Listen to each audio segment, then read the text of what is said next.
Hi, everyone, and welcome to the show. It's the First Issue Club. It's the show that you love. It's a weekly show talking about comic books. This is not the normal introduction. Ba-dum-bum. Hi, everyone.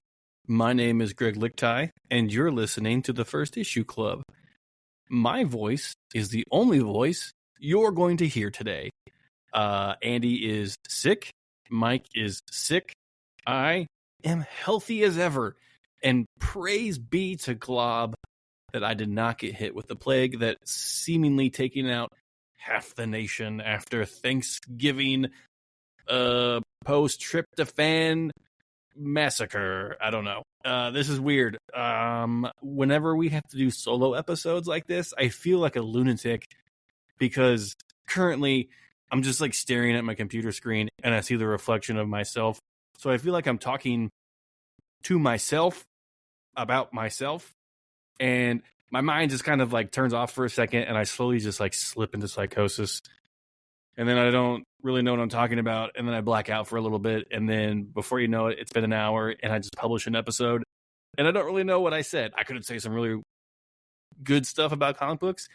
I could give you my PIN number to access my bank. Not a lot of money, but I could give it to you. I don't know, because I'm just in kind of like a lucid state right now. I may be getting kind of manic, but we're just going to have fun. And that's what a podcast is. You know, what is a podcast but people talking to themselves? I don't even know if anyone's going to listen to this. I don't even know if people have listened to this since the beginning of First Issue Club so many years ago, when we were just small, tiny little babies talking about comic books that made us feel good. And now we just talk about comic books that make us feel mad because we're old and things are changing around us and we're not capable of handling the changes. And it makes us angry and upset, and we don't have anywhere else to talk about it except for here. So if this is your first time listening to First Issue Club, oops-a-daisy, you picked the wrong one because it's just the Greg Show. El Capitan is what they don't call me. I am usually the one with most of the jokes and never much of the leadership, but we're going to make it through as a family. First Issue Club is a lot like the Fast and the Furious franchise. We're a family, and we initially started out by stealing DVD players. So, if you got that reference, you are too old to, I don't know, go to a high school party. That was weird. Anyway, today on the show, we're going to talk about some of the first issues that I read. I don't know if the boys read them. They're probably too busy puking in whatever receptacle was nearest to them. But I read a couple of, I would say, pretty good books. And I'm going to convince you that you should read them too, right? Isn't that what we do for this show? It's not really a show where I try to convince you of anything. I just tell you what I read, and then you make it up on your own mind if you want to read it or not. I think that's what we do. Anyway, hi, how are you? Hopefully your Thanksgiving was good, that you made it through safely. I know that holiday in particular is kind of rough because it's really the only holiday that's focused on sitting around a table. I mean, with Christmas, you can sit around a tree and open presents, so there's that. And then Easter, you're pretty much just running around a yard looking for eggs. Boxing Day is mostly about boxes. St. Patrick's Day is drinking. Cinco de Mayo is drinking. Groundhog's Day is drinking. Yeah, so Thanksgiving mainly is a table holiday. That's what it's centered around, because you can't eat turkey on anything else but a table. That's the law. That's the law that recently went into effect here in this great, beautiful country that we are so fortunate to be stuck in. So anyway, I hope you had a good time. I hope you survived. Christmas is just around the corner. Andy and I, before he dipped out due to illness, talked about what you should be getting your nerdy friend for Christmas. It's pretty typical for people to misunderstand what comic book people want for the holidays. Typically, cash is king, but we've speculated that go to a local comic book shop in your area. If you don't know of any, Google it. The internet exists, and it's more than just looking up people's mugshots and naked pictures. Go to Google, look up comic book shops in my area, get a gift card for your favorite geek or nerd in your life, so they have to use it there. So often we give people money or gift cards, and that goes towards other things, like maybe gas for the car or groceries for the car. But we want something that the nerd can spend on themselves. So, number one, get them a gift card to their favorite local comic book shop. Secondly, don't get them a gift. Get them an experience. You got a buddy or a couple buddies that enjoy comic books. Get them for an afternoon. Hold them hostage in a friendly way with consent. Make sure that they have no obligations and they have no time constraint, and go on a comic book adventure. Andy and Mike D and I do this all the time. About once every 4 months, we just tell our significant others and our children, don't bother me. All right, my phone's off. I'm turning my location off. As far as you know, I'm dead. Don't bother me. I'm out with the boys, and we're going through comic books. And we'll get some lunch, and we'll hit up 2 or 3, honey holes in the area that have good comic books that we don't typically get to go to, and we'll make a fucking day of it. We may not get anything good, but we'll have fun, and we'll get some memories, maybe get a beer or two. Speaking of beer, before we get any further into the show, a quick thank you and a shout out to Boulevard Brewing Company for giving us Space Camper IPA. Yum, yum, give me some. Down in my tum-tum. Boulevard Brewing Company, obviously sponsor of the show and a great friend in our lives. They have been very accommodating of our craziness and very giving of their time and support of weird projects that we want to do, whether it be for Planet Comic Con or TowerCon or any kind of thing related to the show. Boulevard is always there to support us and say, yes, that sounds awesome. How can we help? And to have that kind of support with a local brewery is really, really fun and exciting. So thank you to them for being a partner of the show. Specifically, the Space Camper IPA line of beers, a fine line of varietals and IPAs that will quench any particular taste in your beer nerd's palate, if you will. They have a juicy IPA. They have the kind of like an Indian Pale Ale. Well, I guess it is an IPA. They have like I don't know what it's called, like a session IPA, which is a little more of a, a little more meat potatoes to it. To the No Gravity Space Camper, which is a non-alcoholic, which I typically like to drink in the evening time, where I want to have a little taste of Space Camper IPA, but I don't want to be spaced out.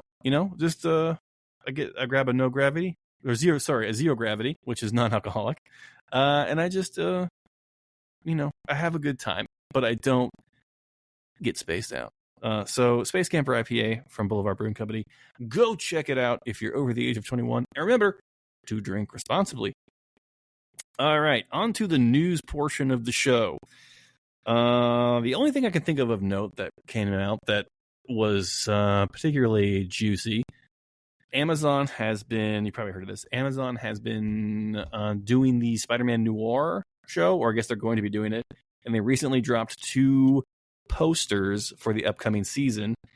2 things of note: you can either watch this in color or black and white, like the old Maltese Falcon movie, like Noir should be seen, as Martin Scorsese used to say to me. So that is kind of cool. I love how they just kind of doubled down on the noir aspect of it, where they're giving you the option to watch it in black and white. Because I'll probably watch it in black and white. But I know there's people out there that are just like, people that are like, oh, I don't like subtitles. There are people out there that go, I don't like black and white movies. I bought this TV with a full color spectrum. Why do I only want to pare it down to black, white, and a few gradients of gray? And I get it. That's fine. You're not a cinephile like I am. But I will be watching it like the creators intended on my iPhone in black and white. that is how they want you to see it. So that's how I'll do it. But I understand you have an 80-inch TV, 4K, you want it in bright color, go for it. That'll be available to you. Second thing of note, I suppose, from the poster anyway, this isn't Peter Parker. The door said B. Riley. B stands for Ben. Mr. Riley, if you're nasty. Ben Riley is the clone of Peter Parker. So I guess, in a sense, in some way, it is Peter Parker, except that this Peter Parker identifies as Ben Riley because he is a creation of an idea that Peter Parker genetically is. Does that make sense? Comic books? Does that make sense? Okay. I'm glad we're on the same page. So I guess this is an easy way for them to avoid any kind of Marvel grumpiness with their movies and TV shows. They can just say, well, it's not Peter Parker. It's Ben Riley, so we're fine. So I'm okay with that. I don't think you should not be okay with it. Nicolas Cage is in it, so that's good. I'd love to hear what you think. That's good. Nicolas Cage, classic pop culture friend or fiend. He loves collecting comic books and other pop culture memorabilia. I know that sometimes he takes on movies that are just a paycheck, just so he can buy more cool stuff. I've heard that the rumor is that the recent Superman #1 that sold for some like $9 million is allegedly him. Hasn't been confirmed yet, but that would track for him as a person. It would be awesome if we found out that it was him. And Nicholas, if you're listening, which I know you are, come on the show. I'd love to talk to you about your recent purchase, and maybe you could take us out to lunch. I don't think that's too hard to ask, or too much to ask. It was pretty easy to ask you, but I don't think it's too much for you to drop a $30 dinner on us. You know, we're friends, old friends. Wow. 12 minutes feels like an hour that I've been just rambling to myself. But we're having fun. We're making it work. See, this is the part of the show where I kind of reach a plateau. I don't know how radio hosts do this. I don't know how they keep rambling about innocuous things. You know, I listen to sports radio sometimes, and those guys are the pros. Those are the guys that you want to be hosting the show right now, because they will just rapid fire blah, blah, blah, blah, blah, blah. Me, I need people to work off of. I'm not a one-man show, okay? I'm an improv. I need a little banter back and forth. I need a occupation and a location. Guy doing a comic book podcast? Okay, let's go. Let's improv what that scene looks like now. I guess let's just get into the comic books that I read. Firstly, I read Doctor Strange #1 from Marvel Comics, written by Derek Landy and Ivan Fiorli. This is, people were confused where this falls into the not timeline, but like the, I guess, timeline of what's happening in Marvel now with the Doom stuff. And recently, Stephen Strange was the Sorcerer Supreme of Asgard. Technically, he still is in this book. It kind of picks up where the recent Sorcerer Supreme of Asgard left off. He's still in Asgard. Odin's dead. Loki tricked Stephen Strange. Thor's dead, which I think is also a part of the Immortal Thor line that's happening right now by Al Ewing. So there's a lot of interconnectedness here, which, if you're not really up to date on it, I guess it's not too hard to get into it. But I guess it's beneficial for you to hear this part from my mouth.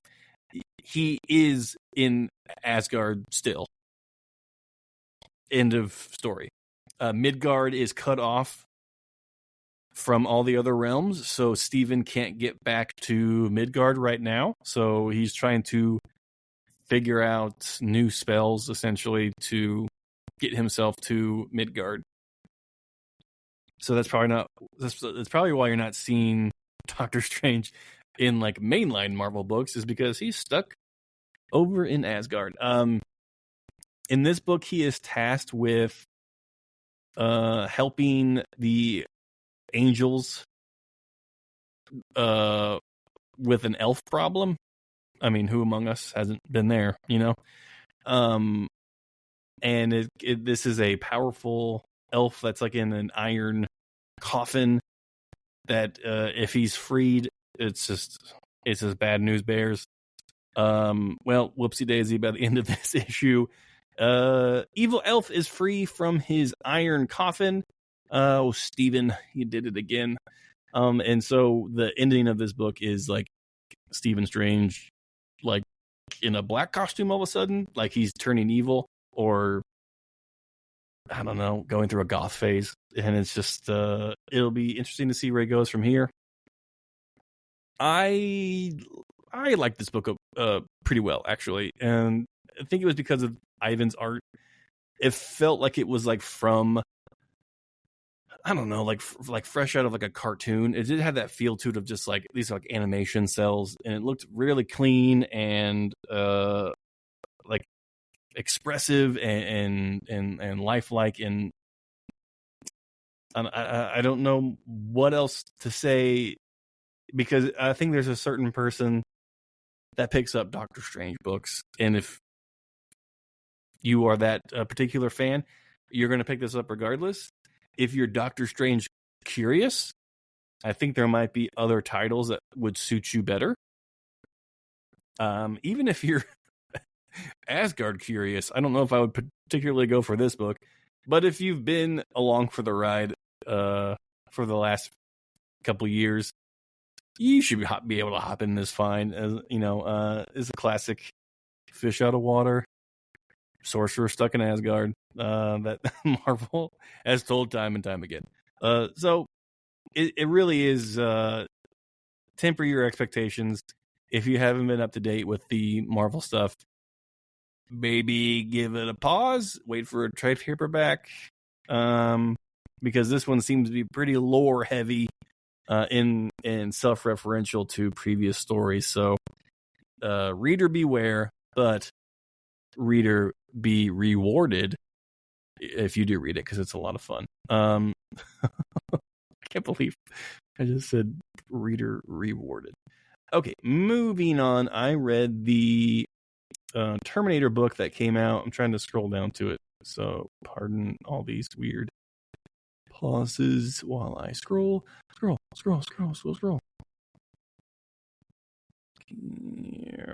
where are you at?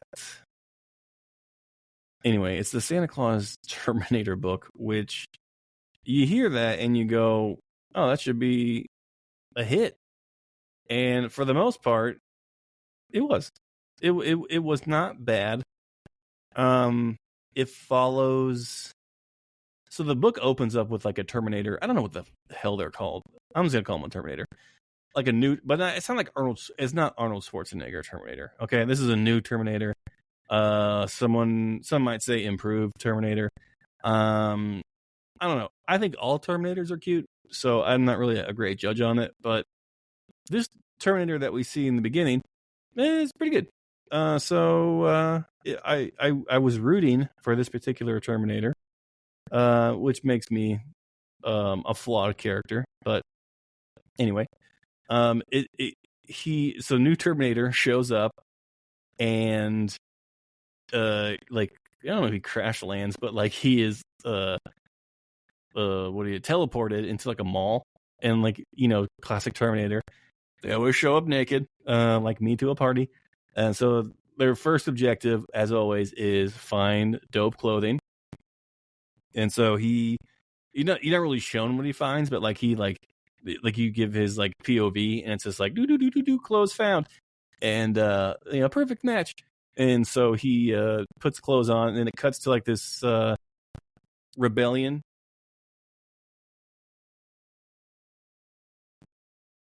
Hey everyone, I'm back. You don't know that because thanks to a little editing magic, it seems like a snap when I was just talking and now I'm back here.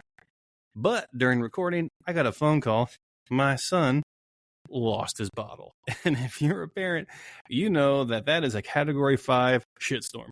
So I had to pause the recording. Now I'm back and we can continue about Terminator. Where I left off was this like rebellion group was I don't know, wandering through the wasteland trying to survive. Sounds like a real dream.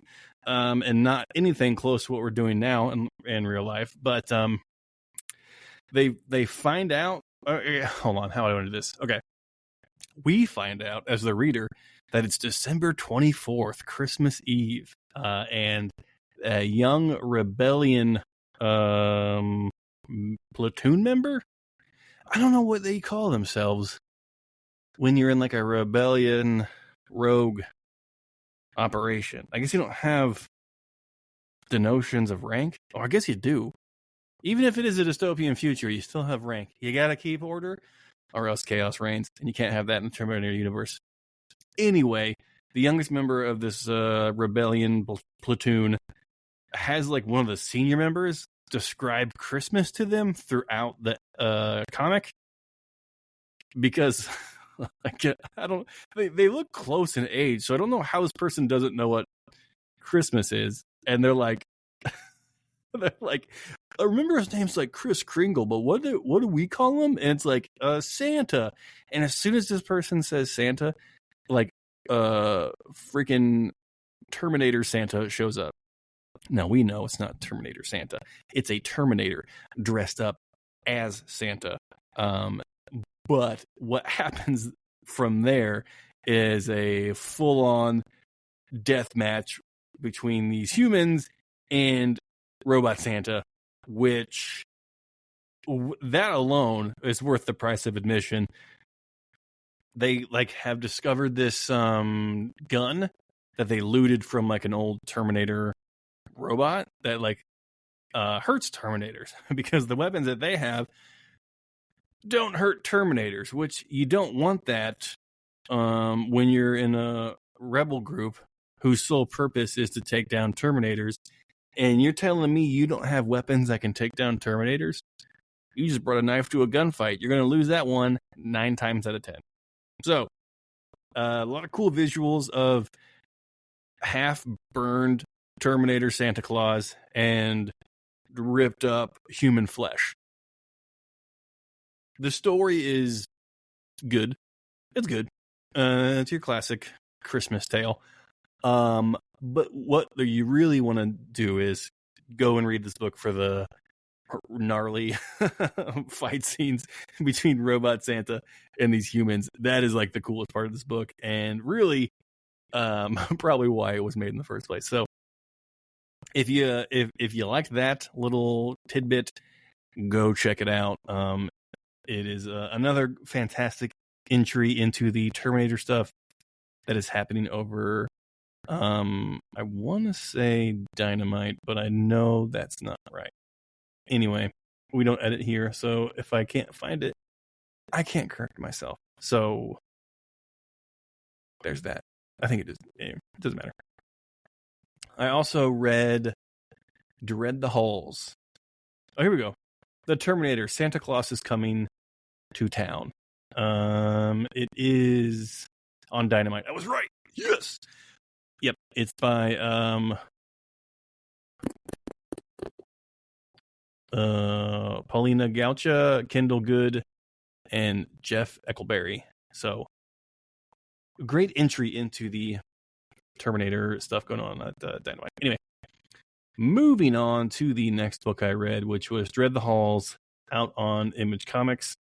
This is a anthology book that has 4 or 5 different creepy Christmas tales to tell in the same kind of breath of like Crypt Keeper and Tales from the Crypt and all that stuff.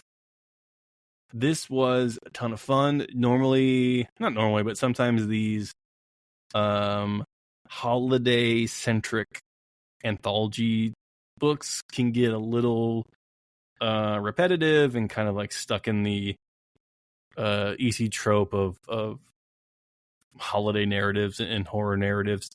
So this one thankfully did not. We have some great stories from Jordan Hart and Chris Rael, with art from Luna Vecchio, Fabio Veras, and a badass Maria Wolf cover, which is aliens holding a skull with the Christmas cap and this creepy haunted wooden elf.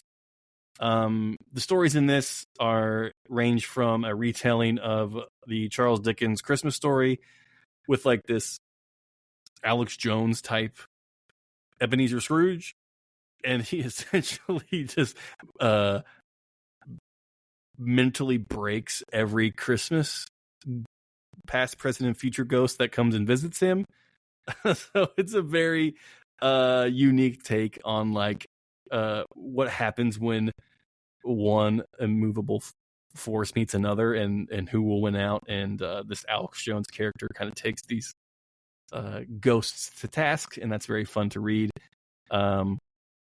There is one that's kind of like a midsummer town, or like a Stepford Wives kind of mixture of idyllic town with a weird folk horror twist by Luana Vecchio that is so choice. And then there's one about a creepy haunted wooden doll that's been trapped in a box, and it convinces a kid to let it out of the box, and it turns into this weird monster thing. And just like any great story, a frog saves the day, so that's a hoot. And then the final story has aliens, which we all know that Santa is the original alien. How else can he make it around the world in one night? There's no human way that he can do that. He's an alien. He's an extraterrestrial. And I, for one, welcome him, or it, or however it identifies. So thank you, Santa Claus, and take me to your leader. And that is all the books that I read. And I know it was tough. All right, this episode wasn't typical. It was just me rambling for seems like days, but really maybe 30 minutes. I had to stop halfway through because I had a kid crisis. I had to solve that.